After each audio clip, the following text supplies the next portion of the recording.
starting with verse 5. It is not to angels that he has subjected the world to come, about which we are speaking, but there is a place where someone has testified. What is mankind that you are mindful of them, a son of man that you care for him? You made them a little lower than the angels. You crowned them with glory and honor and put everything under their feet. In putting everything under them, God left nothing that is not subject to them. Yet at present, we do not see everything subject to them. But we do see Jesus, who was made lower than the angels for a little while, now crowned with glory and honor, because he suffered death, so that by the grace of God, he might taste death for everyone. In bringing many sons and daughters to glory, it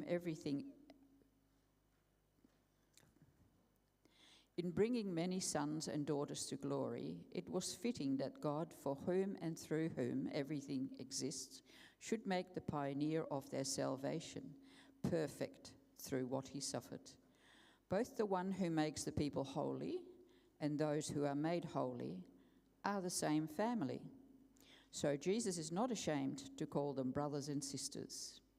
He says, I will declare your name to my brothers and sisters. In the assembly I will sing your praises. And again, I will put my trust in him. And again he says, here am I and the children God has given me. Since the children have flesh and blood, he too shared in their humanity, so that by his death he might break the power of him who holds the power of death, that is the devil, and free those who all their lives were held in slavery by their fear of death. For surely it's not angels he helps, but Abraham's descendants. For this reason, he had to be made like them, fully human in every way, in order that he might become a merciful and faithful high priest in service to God, and that he might make atonement for the sins of the people.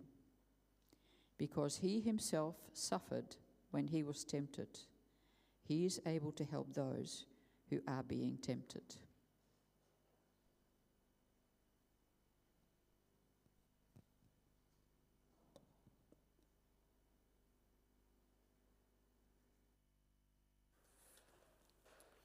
Morning everyone, great to look at this passage again together. Keep going in Hebrews. Charlie's obviously super excited. Good little intro there. Last Saturday was the federal election day, but it was also a day where Jackie and I spent a bit of time cleaning things up, tidying things up around our garden. I'm going to go backwards, maybe that'll help, who knows.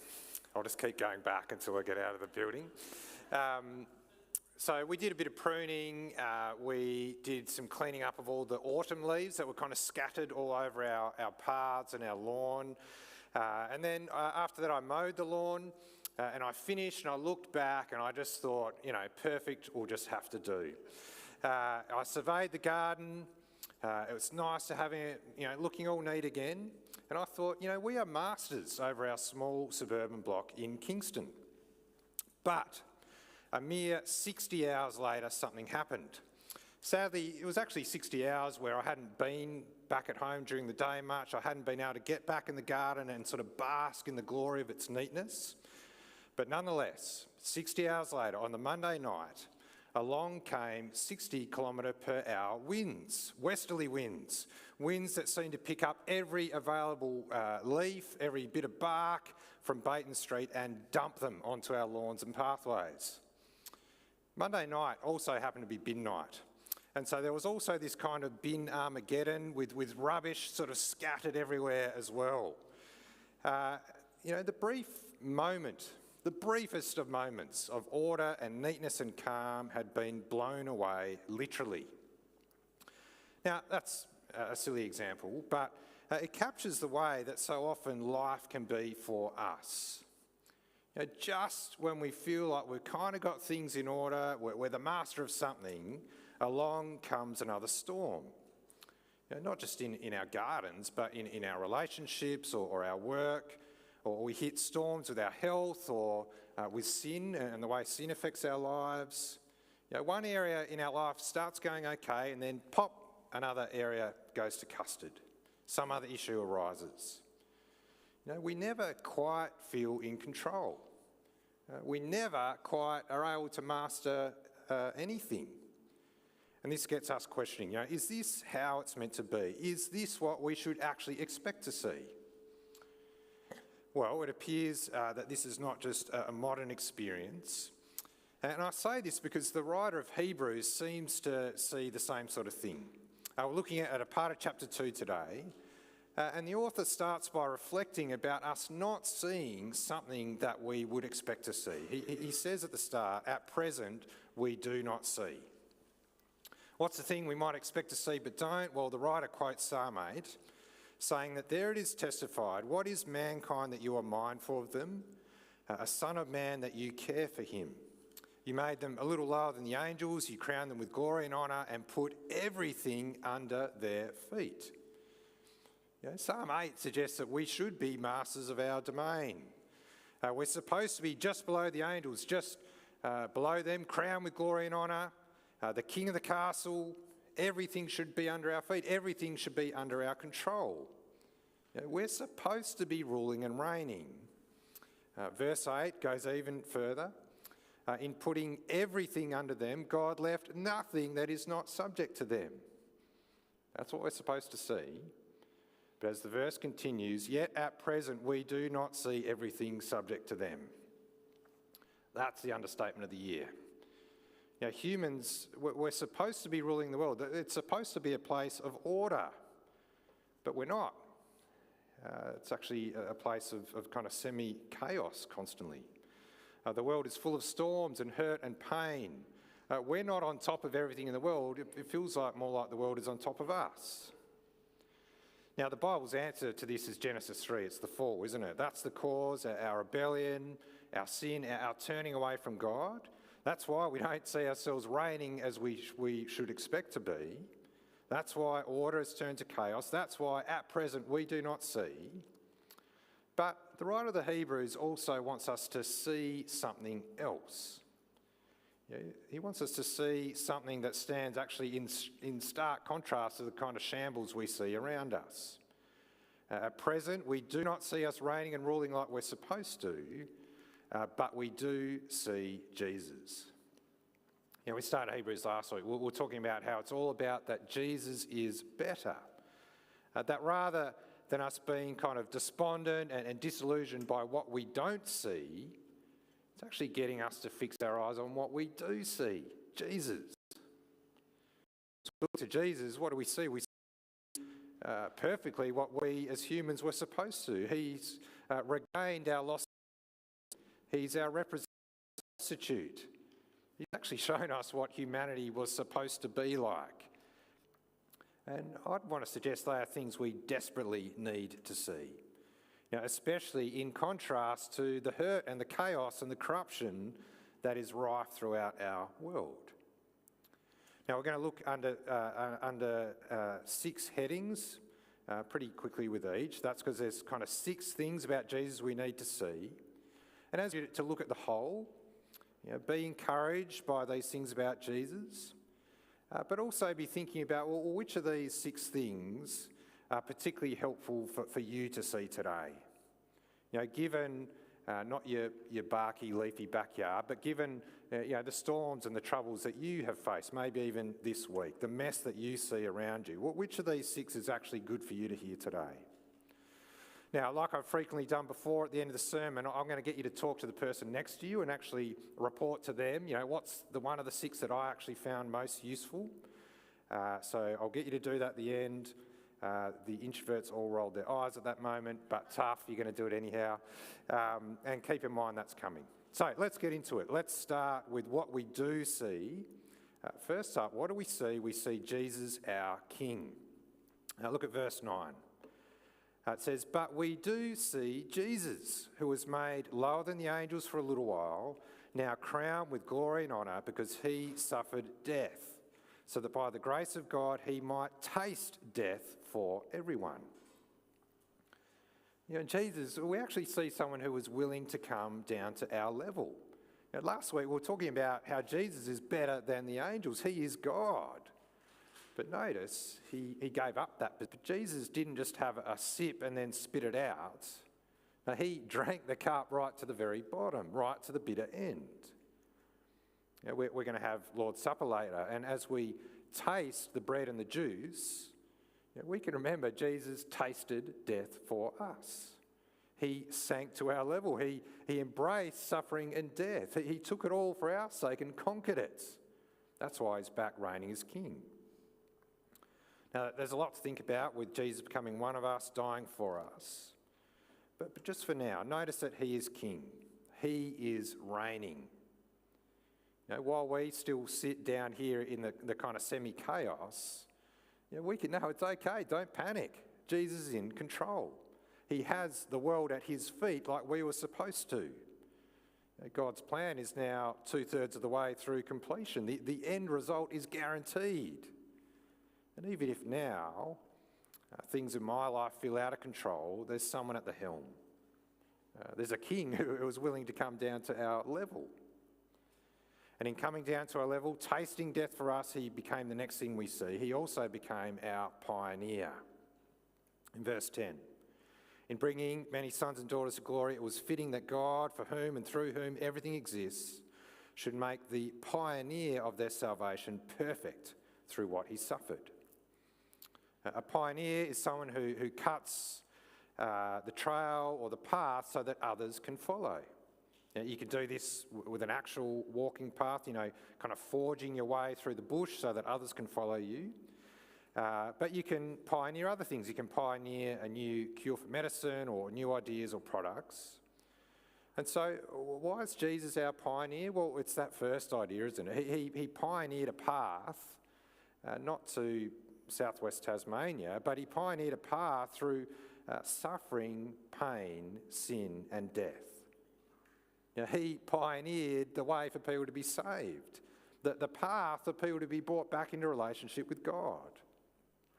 It says there he brought many sons and daughters to glory. The Father wanted this. He wanted people brought to him in glory. He wanted that to happen, and so someone had to go down and get them. And so Jesus comes down. He walks us to heaven, to glory, back to the Father. He clears the path. He blazes the trail, holds our hand, puts us on his back more like it, and makes sure we get there. You see, getting back to relationship with God, getting to glory, is not something you or I have to do. We don't have to do the scrub bashing and trail blazing. The path has been created, hasn't it? We just have to follow that path that Jesus made for us. What a relief, what a comfort. The hard yards have been done. All we have to do is follow and believe. Now at this point, you could feel like, okay, Jesus is this kind of tough, untouchable sort of character, that the king that comes down and kind of grunts his way through the bush in front of us. But next, we have to notice as well that he is also our brother. Verse 11, both the one who makes people holy and those who are made holy are of the same family. So Jesus is not ashamed to call them brothers and sisters. He says, I'll declare your name to my brothers and sisters. In the assembly I'll sing your praises. Jesus is our sibling. He's from the same family. We are related. God's always been in the business of gathering a family, and so God's son Jesus becomes human so that humans like us can become sons and daughters of God. He's kind of like the older brother who steps in to rescue us. He's like the older brother who looks out for us and protects us.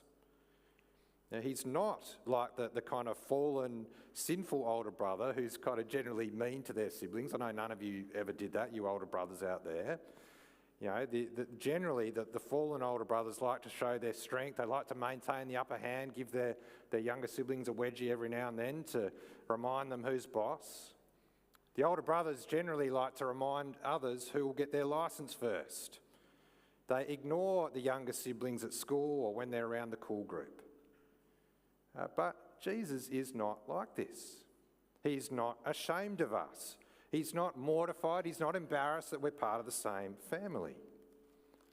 He's not ashamed of us no matter our past. I think some of you might sometimes see Jesus as someone who rescues you, but kind of adds an eye roll in. You might see him as someone who rescues you, but does it with a sigh. Oh, again, they've stuffed up. They've done it again.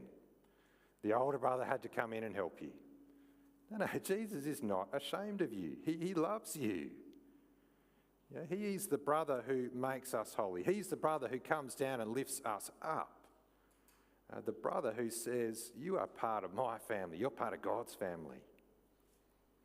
Yeah, you're starting to get a little bit of a picture of what the writer wants us to see, the picture that is building from all these different angles. We need to look at that from the chaos, don't we? Jesus is our king, our pioneer, our brother. But that's not all. He's also our victor. Since the children have flesh and blood, he too shared in their humanity, so that by his death he might break the power of him who holds the power of death, that is, the devil, and free those who all their lives were held in slavery by their fear of death. Surely it's not the angels he helps, but Abraham's descendants. You know, it says that Jesus shared our humanity. He had the same flesh and blood as us. You know, just think for a minute, actually, about what that meant for him. You know, to share our humanity, well, that means to share our limitations. You know, he would have fallen asleep and still woken up tired. He would have had a sore throat or a headache. You know, he would have seen a storm ruin his nice, neat garden. You know, he had to cut his toenails at times. He was clumsy, perhaps, maybe hitting his thumb with a hammer as a carpenter. You know, Jesus experienced acne. Who wants to experience that? Jesus experienced the cutting word of a grade 8 girl. Now that is tough to experience. Not that I've got any issues back in grade 8 from that, you know, harboring that. More seriously, Jesus felt emotional distance. Jesus felt the pain of loss or rejection. You know, why did Jesus take on flesh? He did it for us, not for the angels. He did all that to save us, to free us, to destroy the devil and deliver us from slavery. You know, he actually had to become one of us in order to represent us, to be our substitute. You know, there's the famous theological statement from St. Gregory, which is, that which is not assumed is not healed. That which is not assumed is not healed. It's what is united to his divinity that is saved. He can't save us without being one of us. You know, Hebrews says, what do we need saving from? Well, we're held in slavery by our fear of death. You know, the devil kind of dangled death above us as his way of trying to have power over us. And that's right, because we do fear death. Death is still the great mystery. It's the dark cloud over humanity. It's the bad news with 100% certainty. It's one out of every one will die. There's no vaccine yet for death. It's a confronting fact facing everyone. It's always looming on the horizon, you know, for some closer than others, but it's always coming. Death is something we were slaves to, but now death is the gateway to life because Jesus suffered death yet destroyed it. He's blown a hole through the back of death. His death breaks the power of death.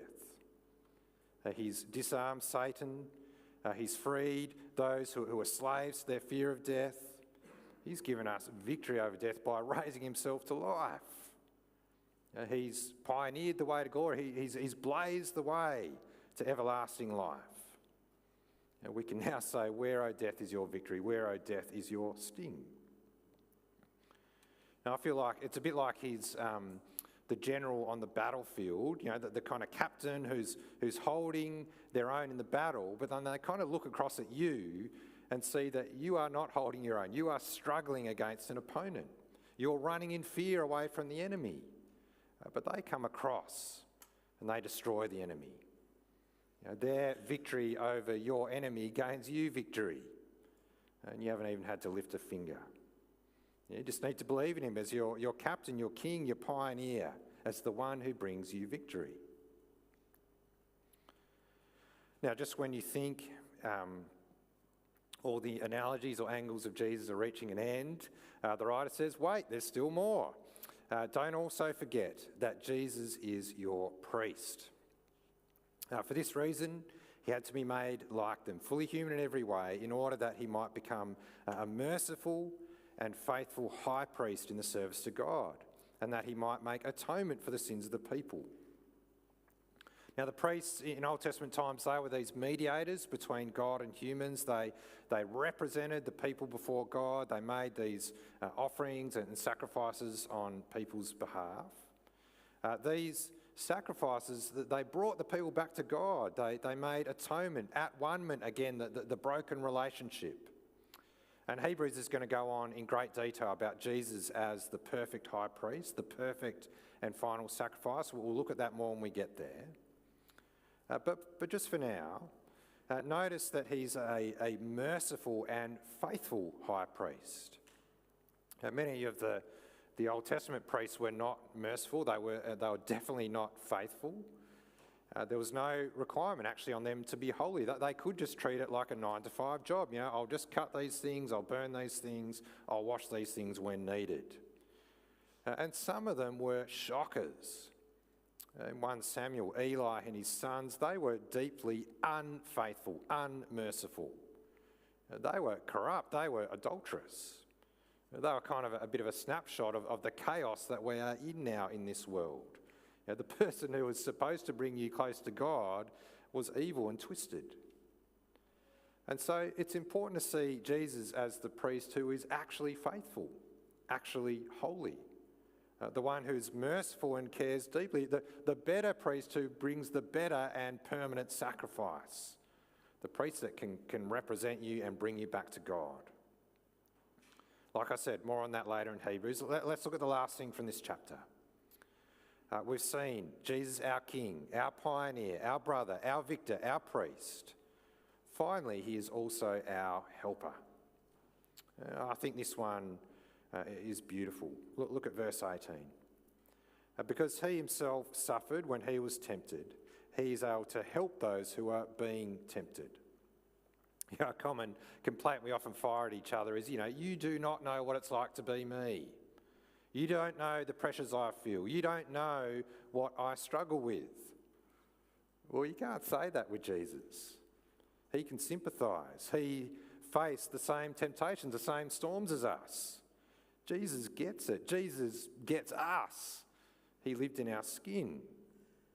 He felt what it was like, and he still feels that as he sits at the right hand of God.